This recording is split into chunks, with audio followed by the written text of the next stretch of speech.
Hello everyone and welcome back to Do Musafir. I'm Shivani and in today the video is going to be really special as I'm going to help you find your dream job in Europe even when you do not speak the local language. Well, that sounds like a clickbait, so let's scratch that and I will rephrase.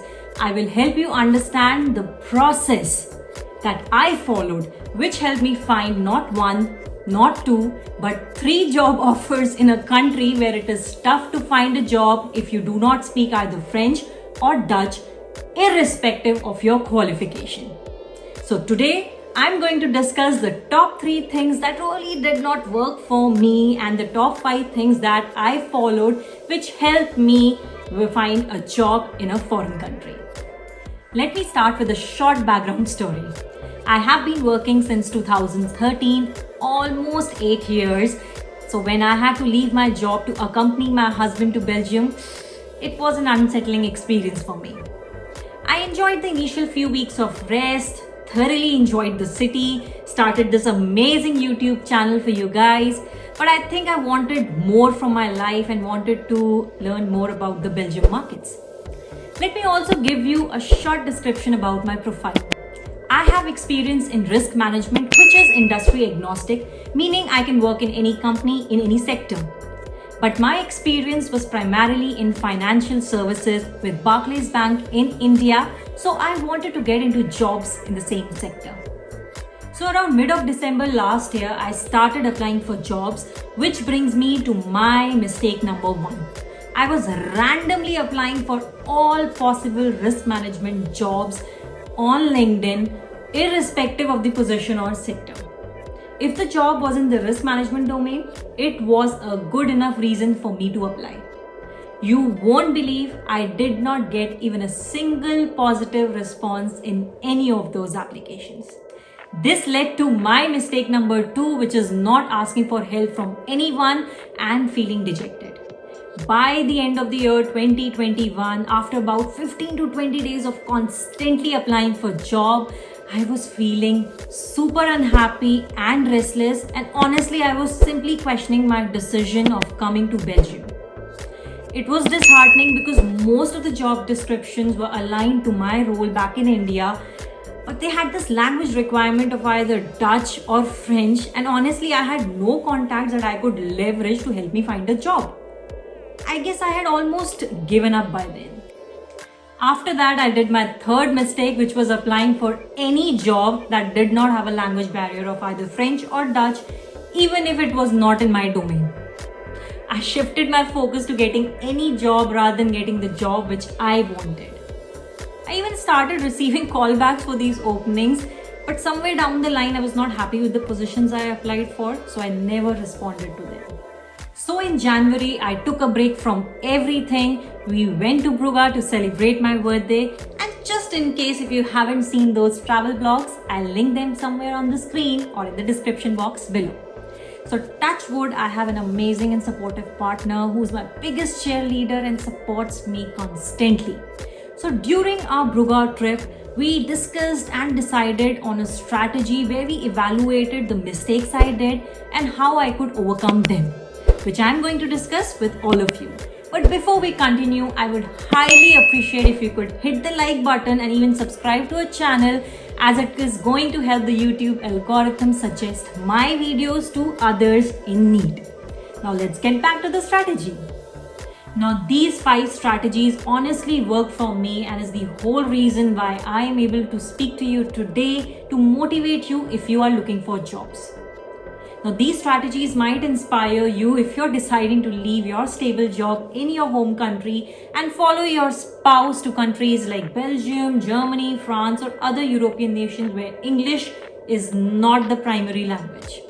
If I can find a job for myself, you can definitely do that too.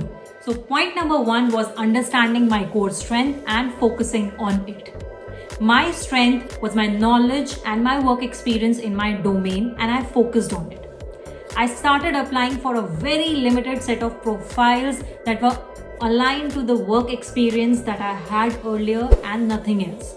So my goal was to refine my search and only look for opportunities which focused on the technical skills that I I had and less on the language requirements.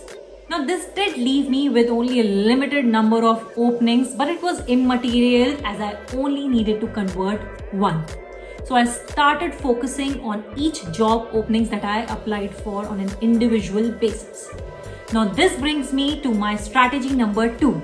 I bought the LinkedIn Premium subscription, and for each of the job openings I was applying to, I started searching for people who were working in those organizations. I sent the connection request and started reaching out to them for their guidance. So by now I had a huge network of people in my LinkedIn who were working in my domain. I literally sent out around 100 connection requests to different people working in the risk management domain, and around 90 to 95 of them are now in my network.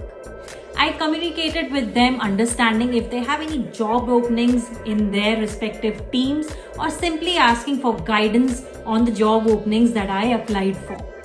Now, this helped me solve my problem number 2 that I mentioned earlier of not knowing anyone whom I could leverage to find a job.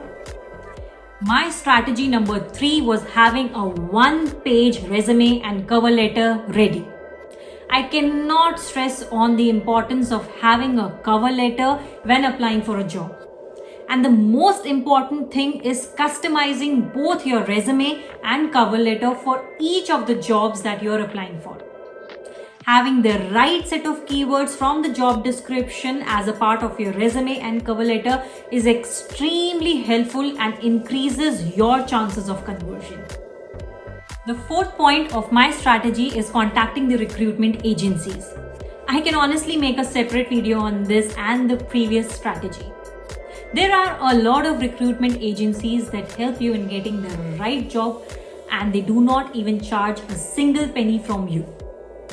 I searched for a few of them on Google and LinkedIn and reached out to them for a few of my job openings. Now, these recruitment agencies only get paid when a candidate joins the organization, so it is in their best interest to help the job seeker with the right alignment. My final strategy was upskilling myself. Since I was applying to a very limited job openings that did not have the language requirements of either French or Dutch, I knew I had fewer opportunities to prove myself and succeed, so I had to make each opportunity count. I was literally learning and revising each and every technical concept that could be asked in an interview. I was literally making notes at one point in time. Not just that, I also completed few certifications from Coursera and Udemy, which could help me prove these companies that I was the right fit technically. So after implementing these strategies, I was finally able to crack 3 job offers in 3 different organizations. Now, the recruitment process here is quite different to that in my home country, India. I will talk more about the recruitment process in my next video, which is going to help anyone who is looking for jobs in Belgium or other foreign country. I will also talk more about the 3 job offers that I converted and how I finally selected my current one.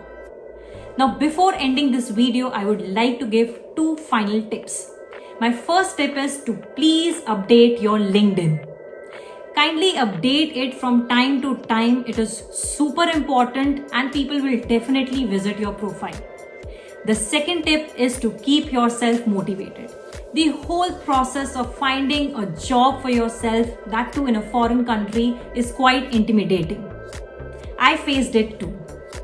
You might feel dejected sometimes, but it is super important to keep yourself motivated and happy and surround yourself with people who support you. As I said earlier, it's just a matter of cracking that one job offer which is meant for you. Alright everyone, with this I would like to end the video. If you like this video, please do hit the like button and subscribe to our channel Do Musafir. It would mean a lot to us. I'll see you next time. Till then, take care, stay safe, stay healthy. Bye-bye.